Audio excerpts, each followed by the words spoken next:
వైకా jewellers వెలలేని Vaibhogam తరుగులేని నమ్మకం. ఇప్పుడు మన కాకినాడలో డిసెంబర్ 5న ఘనంగా ప్రారంభం కాబోతోంది. ఎన్ని చట్టాలు తెచ్చినా ఎంత నిఘా పెట్టినా తాగుబోతులు తమ తీరు మార్చుకోవడం లేదు. పీకల దాకా తాగడం, కార్లని పరుగులెత్తించడం, ఎవరినో ఒకరిని పొట్టన పెట్టుకోవడం హైదరాబాద్ నగరంలో కామన్ అయిపోయింది.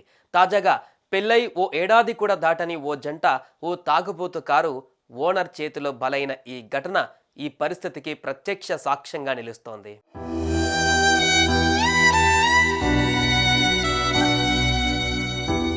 హైదరాబాద్ లంగర్ హౌస్ ప్రాంతం. ఆ ప్రాంతంలో తన భార్య మోనాతో కలిసి దినేష్ అనే యువకుడు బైక్ మీద ప్రయాణిస్తున్నాడు. ఇంతలో ఓ కారు అతివేగంగా దూసుకువచ్చింది. వెనక నుంచి ఆ దంపతులు వెళ్తున్న బైక్ను ఢీకొట్టింది.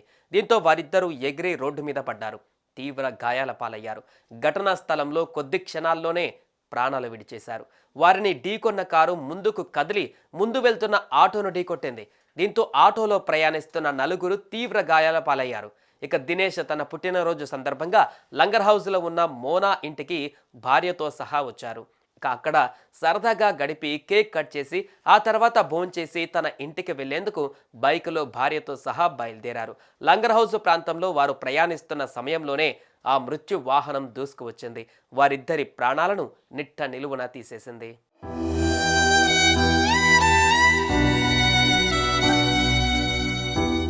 ప్రమాదంలో ప్రాణాలు కోల్పోయిన మోనా గర్భవతి అని తెలుస్తోంది. వెళ్ళొస్తామంటూ కుటుంబ సభ్యులకు బాయ్ బాయ్ చెప్పి కదిలిన తన బిడ్డ అల్లుడు ప్రమాదంలో చనిపోయారని తెలుసుకొని ఆ తల్లిదండ్రులు కుప్పకూలిపోయారు. మరికొద్ది రోజులలో కాన్పు కోసం ఇంటికి రావాల్సిన తన కూతురు కాటికి పోతుందంటూ ఆ తల్లిదండ్రులు బోరన విలపిస్తున్న తీరుతో ఆ ప్రాంతంలో అంతులేని విషాదం చోటు చేసుకుంది.